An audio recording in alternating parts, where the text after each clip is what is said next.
Y'all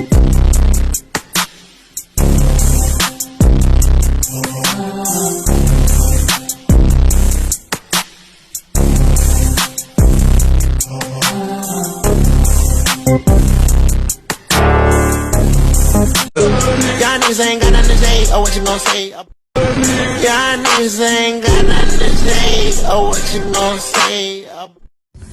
If thou shalt without fail deliver the children of Ammon into my hands, then it shall be that whatsoever cometh forth of the doors of my house to meet me shall surely be the Lord's, and I will offer it up for a burnt offering. Judges chapter 11, verse 30 through 31. After the victory, his daughter comes out to greet him, the text says, and he did with her according to his vow, which he had vowed. In Judges chapter 11, verse 39.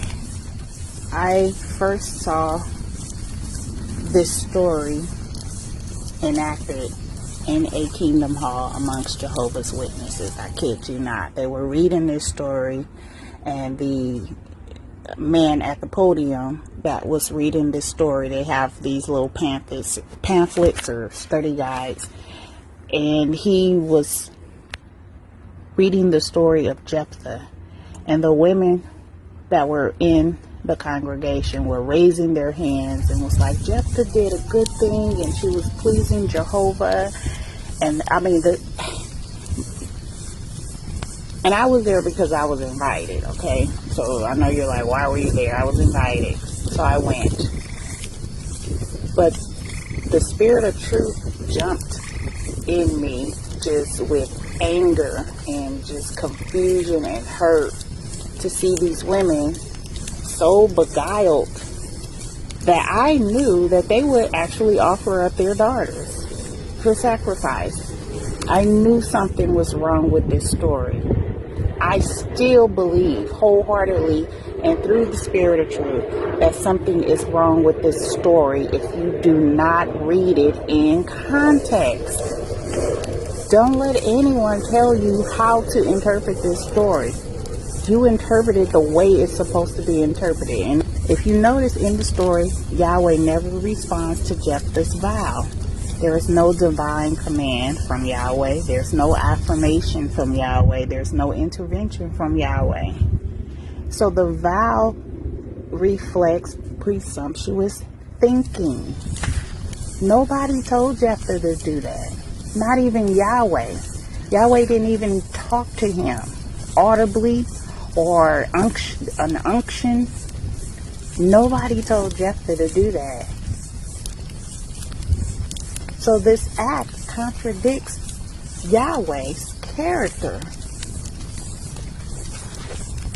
And we know it echoes Baal worship because Baal required sacrifice for favor. Yahweh rejected it. We see this in Micah. Baal required or practiced human sacrifice. Yahweh forbid it.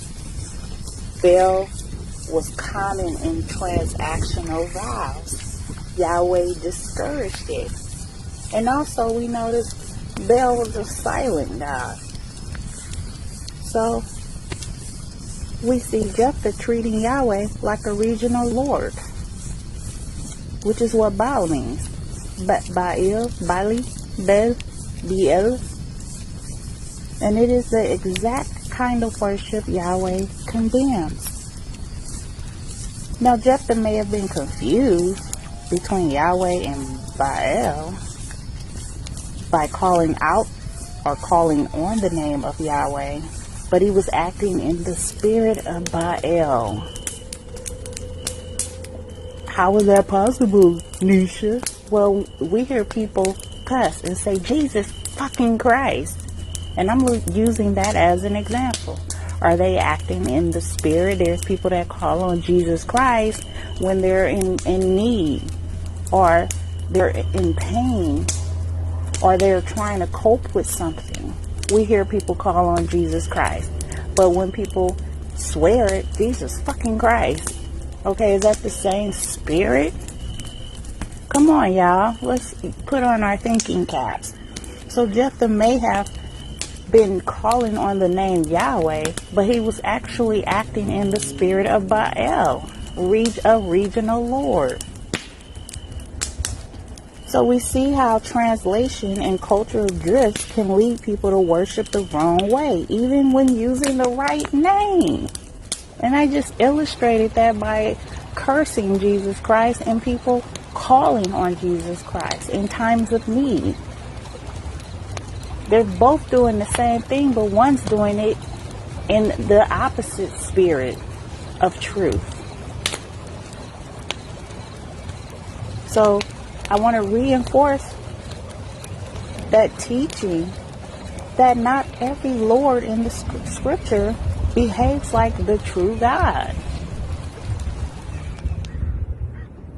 We read in scripture, prophets like Hosea and Jeremiah explicitly condemn child sacrifice and Baal worship. So what was Jephthah doing? Here in Jeremiah chapter 19 verse 5, it says they built the high places of Baal to burn their sons with the fire. Isn't that what Jephthah did?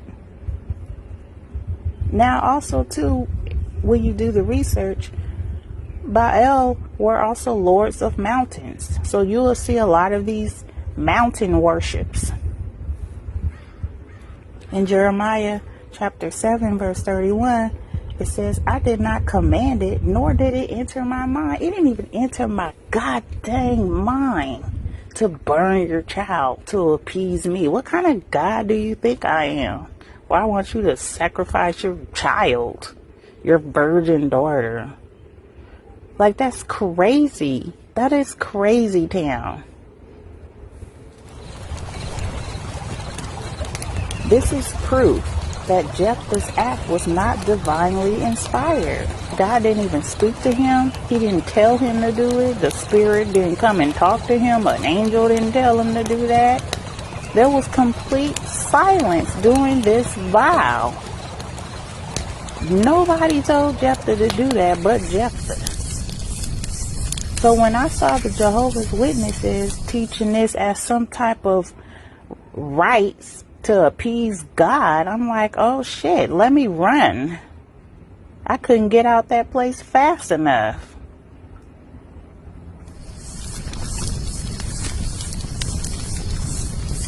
So calling on the name Yahweh doesn't actually or necessarily guarantee correct worship.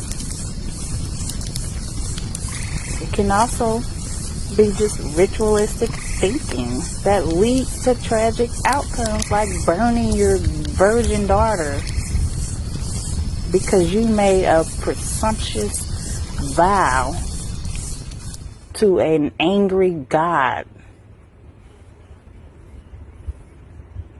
Baal's model of sacrifice infiltrated Israel's theology. We see that all through scripture. Yeshua's way of mercy stands in contrast to this entire cosmos, this system of thinking.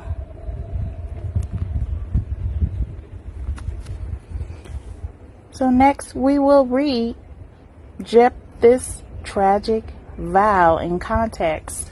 And the next time you hear a pastor, an elder, a teacher tell you that this was a wonderful thing to do, I suggest you do what I do and hightail it up out of there and pray for them, because that is not the God we worship or serve.